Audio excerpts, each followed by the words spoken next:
ଢେଙ୍କାନାଳ ଜିଲ୍ଲା କଙ୍କଡ଼ାହାଡ଼ ବ୍ଲକ ବଣ ଜଙ୍ଗଲ ଘେରା କଙ୍କଡ଼ାହାଡ଼ ବ୍ଲକ ସଦର ମହକୁମାଠାରୁ 10 କିଲୋମିଟର ଦୂରରେ ରହିଛି ମାଟି ବନ୍ଧରେ ନିର୍ମିତ ଦଣ୍ଡାଧାରା ଡ୍ୟାମ୍।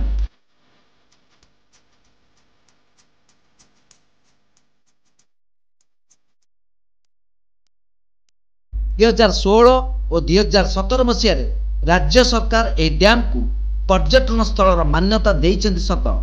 ରାମିଆଳି ନଦୀ ଉପରେ ନିର୍ମିତ ଏହି ଡ୍ୟାମ୍ ରାଜ୍ୟର ଏକ ପ୍ରମୁଖ ବଣଭୋଜି ସ୍ଥଳ ଭାବେ ପ୍ରସିଦ୍ଧ। ଦଣ୍ଡାଧାର ଡ୍ୟାମ୍ର ନୀଳ ଜଳରାଶି ଓ ଉଭୟ ପାର୍ଶ୍ୱରେ ଥିବା ସବୁଜ ଜଙ୍ଗଲ ପର୍ଯ୍ୟଟକଙ୍କୁ ବେଶ୍ ଆକୃଷ୍ଟ କରିଥାଏ।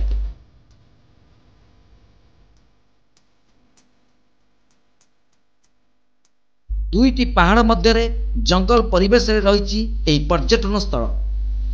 ଏହାର ଡାହାଣ ପାର୍ଶ୍ୱରେ ରହିଛି ରଞ୍ଜାଗଡ଼ ପାହାଡ଼, ବାମ ପାର୍ଶ୍ୱରେ ରହିଛି କଲଦା ଘୁଟୁରିଗାଁ ପାହାଡ଼।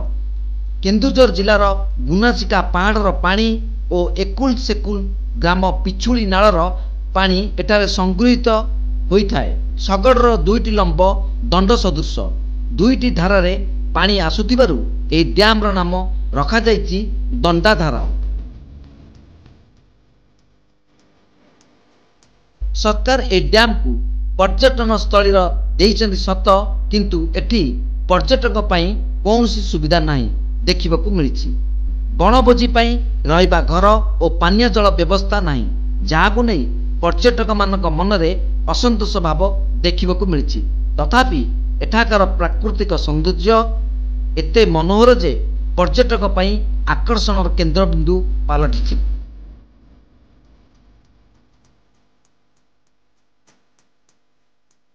ଶୀତଦିନ ଆରମ୍ଭ ହେଲେ ଏହି ଜାଗାରେ ବଣଭୋଜି କରିବା ପାଇଁ ଜିଲ୍ଲା ତଥା ସାରା ରାଜ୍ୟର ପର୍ଯ୍ୟଟକମାନେ ପରିବାର ସହ ଏବଂ ସାଙ୍ଗସାଥୀମାନଙ୍କୁ ସାଙ୍ଗରେ ଧରି ବୁଲିବାକୁ ଆସିଥାନ୍ତି। ପର୍ଯ୍ୟଟକମାନେ ନିଜ ସାଙ୍ଗରେ ଆଣିଥିବା ସାମଗ୍ରୀକୁ ଗଛ ମୂଳରେ ରଖି ରୋଷେଇ କରି ଖାଇବା ସହିତ ନାଚ ଗୀତରେ ସାଙ୍ଗସାଥୀଙ୍କ ସହିତ ମଉଜ ମଜଲିସ କରୁଥିବାର ଦୃଶ୍ୟ ଦେଖିବାକୁ ମିଳିଥାଏ। ଦଣ୍ଡାଧାର ଡ୍ୟାମ୍ର ଦୃଶ୍ୟ ଯିଏ ଥରେ ଦେଖିଛି ପୁଣି ପୁନର୍ବାର ଆସିବାକୁ ମନ କରିଥାଏ, କାରଣ ଏହି ଜାଗା ଏତେ ମନୋରମ ଯେ ନ ଦେଖିଛି ବିଶ୍ୱାସ କରିହେବ ନାହିଁ।